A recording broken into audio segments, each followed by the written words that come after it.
When I was at Northwestern, to raise money for an organization called Dance Marathon, my friend Jess and I decided to make a bakery. In honor of Britney Spears, who made a song called Ooh Ooh Baby, we dubbed our bakery Ooh Ooh Bakery. Now, one of our best items was a brownie with salted caramel sauce.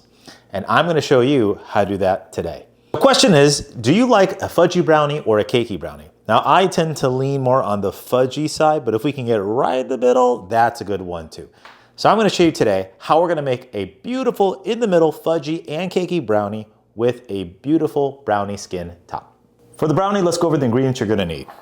100 grams of all-purpose flour, 1 gram of baking powder, 4 grams of salt, 150 grams of sugar, 50 grams of brown sugar, 2 eggs, a whole stick of butter, 1 4-ounce bar of milk chocolate, 1 4-ounce bar of semi-sweet chocolate, and some non-stick spray. For the equipment, you're either going to need a 9x9 aluminum pan, or you could use a brownie pan, like me. A saucepan, a little sifter, some measuring utensils, and a mixing bowl or a stand mixer if you have one. For the salted caramel sauce, you're going to need 1 cup of sugar, 5 tablespoons of butter, 2/3 cup of heavy cream, and some sea salt. For extra garnish, you can have some strawberries and some fresh mint, as well as some powdered sugar. All right, before we begin, we have to do some mise en place. We have to get things ready to go. Now, the first thing I'm going to ask you to do is go ahead and preheat your oven to 325 degrees Fahrenheit. And for the non-Americans who don't know what Fahrenheit is, it's basically a unit of time. Go ahead and wait for 325 degrees Fahrenheit. In addition, what I'm going to ask you to do is we have these chocolate bars. We need to break these up into 2 separate little columns. So I'm going to go grab a cutting board and just mash these up a little bit. All right, we have our chocolate bar, and I want you to break off about 1/4 of it, and we're going to keep this on the side for what we're going to use later.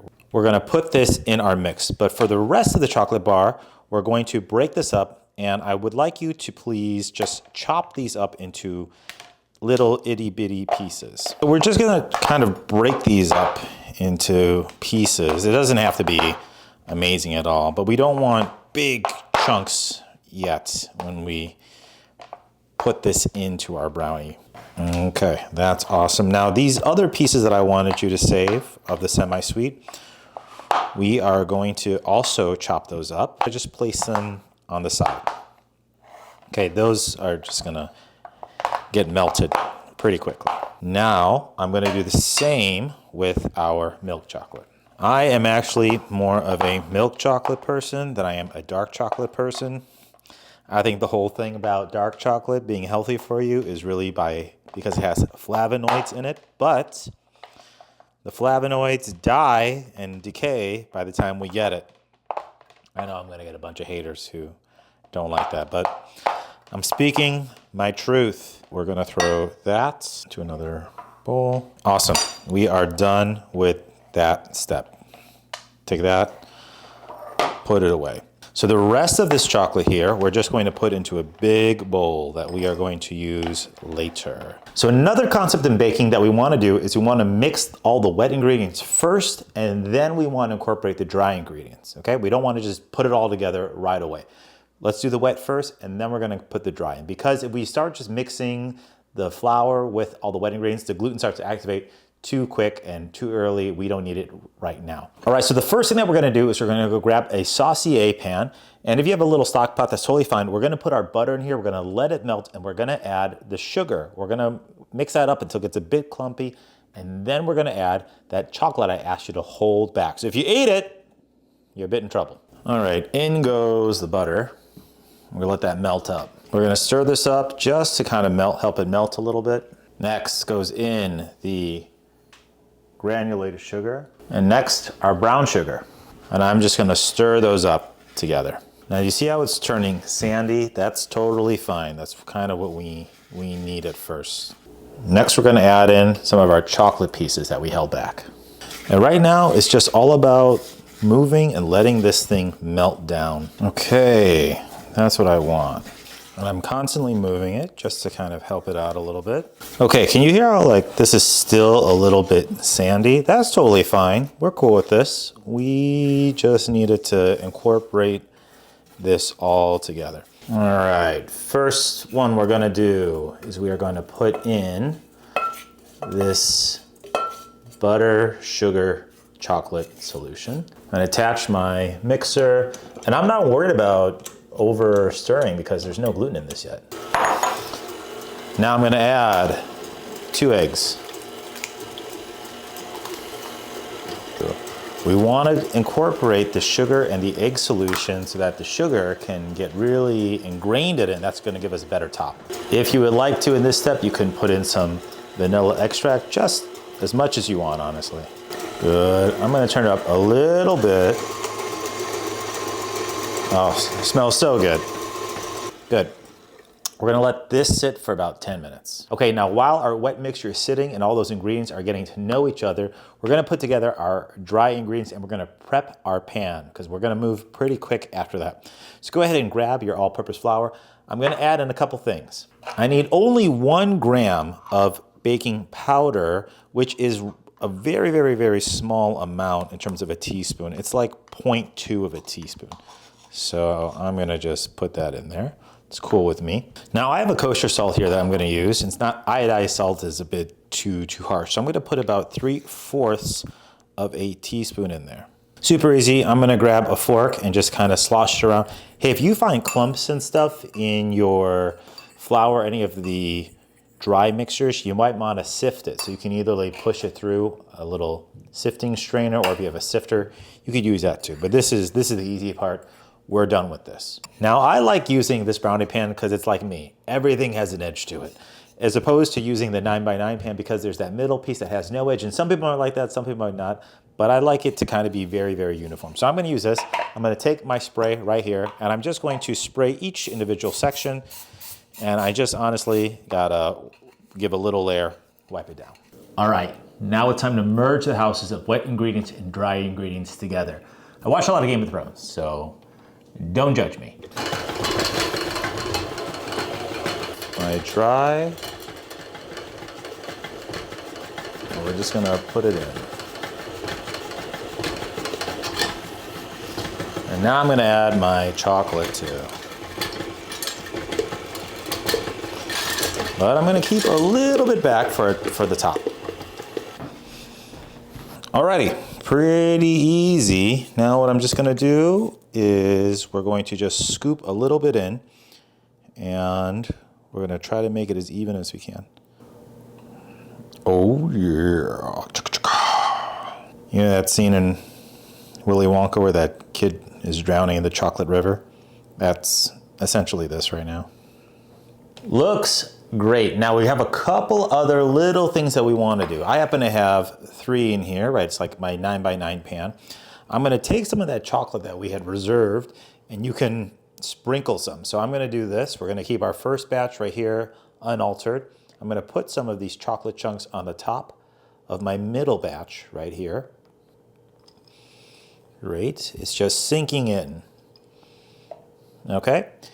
And you know what? I might as well go even further, and on the third stall for me right here, this third aisle, I'm going to do it also, but we're going to add a little bit of flaky salt to the top too. So I'm going to put it into my 325-degree oven for 30 minutes, but I'm going to check up on it at minute number 20 and 25, and I kind of just want to see. Now I'm going to resist the urge to open the oven door all the time because that's just letting heat out. So we're going to use smell. We're going to see if we can smell it and how good it goes. Oh yeah, look at it. Popping up. All right, it has been 30 minutes at 325 degrees. Look at that gorgeous brownie top. If this is brownie skin, call me Hannibal Lactose. All right, here are our 9 little brownies. This is why I like using a brownie pan as opposed to a 9x9 pan because each square is its own little thing. We're gonna let this cool and we're gonna get to work on the caramel sauce. All right, let me explain how caramel sauce works. It's gonna take a while to start, but when it gets going, it's gonna move pretty fast. So you just wanna hover over it. You don't wanna do anything else. Don't talk to your friends, Just be like me, don't have any friends, and that way you can have amazing caramel sauce and not be distracted. Okay, let's get to work on our caramel sauce. Now there are two types of caramel sauce. There's a wet and a dry. The dry is we just put in the sugar and we let it kind of go and we stir it occasionally and we watch what's going on. The wet is we put water in it. Now why do we choose one over the other? Well, there are different textures and consistencies. You can control the heat more with water and whatnot, but you risk more crystallization and a bunch of other things. For our purposes right now, we're gonna do a dry caramel sauce. We want it to be warm when we're putting the cream into the caramel mixture, but we don't wanna just dump it all in, otherwise it's gonna explode, it's gonna react. And caramel is super, super finicky. All right, I am putting my saucier onto a medium-high heat. Then I'm gonna grab my sugar and dump it in. Hey, a little bit of a pro move. If you use a silicone spatula, this will be much easier to clean than wood. Although I usually prefer wood, the caramel is gonna stick to it and it's gonna be harder for it to get off. We're just gonna keep moving, just like this. Seriously, this is all I'm gonna do. I'm gonna stand here, look over this thing, and just keep swirling, nothing else. Hands are off my phone. I'm just staring into the void of sugar, thinking about life decisions. Maybe this is new form of therapy. Caramel therapy. Is that what the song Caramel by Sleep Token is about? It's about looking into sugar as you watch it turn into caramel. Okay, do you start to see this already? It's starting to clump up, and that means we are gonna be moving pretty quick after this. Oh yeah, do you see how this is starting to glisten? That's what we are looking for. This is the caramel that is forming, and you can see that this is gonna start moving pretty quick right now. So I'm just kind of folding the edges. Good, looking good, looking good, looking good. It's like rock candy. There we go. Now we start to see it form into our caramel liquid that we've been waiting for. Now we don't wanna just use this because it's gonna turn into solid again. It's gonna cool really fast and we're just gonna be eating rocks. I'm gonna remove the pan from the heat and just taking it off a little bit. I'm gonna add in a little bit of butter first. You hear it? I'm folding it in, but I'm being conscious of what's happening. Off the heat, I'm gonna add a little bit of cream. Remember, it has to be warm.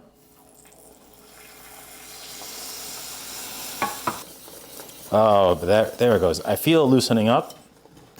That's what I've been waiting for.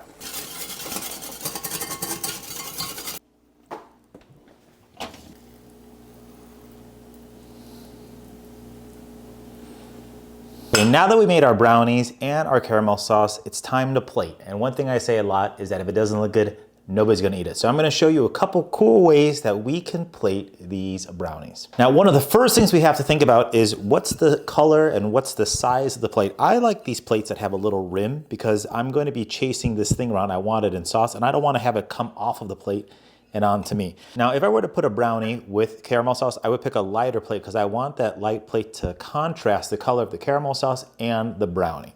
But if I was not gonna do sauce, I would use a dark plate and I'm gonna do a little trick. So let's do the dark plate one first. Okay, so if I'm not gonna put a sauce, how I'm gonna start off is I'm going to take a dark plate and I'm going to put a fork and a spoon over my plate. Next, you're gonna need your sifter, and I'm going to take this and I'm going to put powdered sugar over it, right there. Just like that in my sifter. We're gonna need this contrast in color. Okay, looks beautiful. So now what I'm gonna do, I'm gonna just take off these utensils. And I'm left with a beautiful imprint. Hey, if I were to do sauce, I would do it on a white plate because this will contrast the sauce. And what I like to do is I have one of these pours. This helps me control how the sauce looks. So I'm gonna put it right in the middle, right over. And this allows me to control how much is pouring onto my plate. We have two plates right here. We have our black plate without sauce and we have our white plate with some sauce. So I'm just basically gonna take one of the brownies. I'm gonna put it right in the center for this one. Looks so good. And I'm gonna grab another fine brownie. And I'm gonna do this one that doesn't have any chocolate chips in it. just like that on top. Now I have two different ice creams that I kind of want to use. I have this Van Leeuwen Earl Grey, which I really, really enjoy, and this black cherry chip. Now we are almost done. These are looking great. I asked you to get some strawberries in the beginning because we're gonna do a little garnish right here. Take a strawberry and I'm going to cut the middle out like a little V. Cool? Once I do this, I'm gonna just cut it in half. Paring knife, great. And now I have two little hearts. Let's get some fresh mint, and I'm also gonna put that right there as well. There we go. I kind of like the idea of the mint leaf right on the strawberry.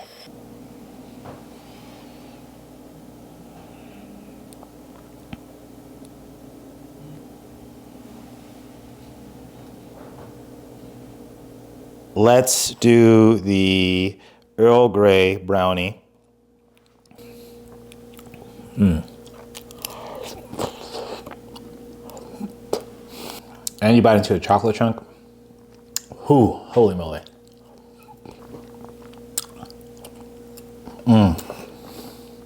So good. I need to do two. It's like that cartoon Spy vs. Spy, but they just kill me through diabetes.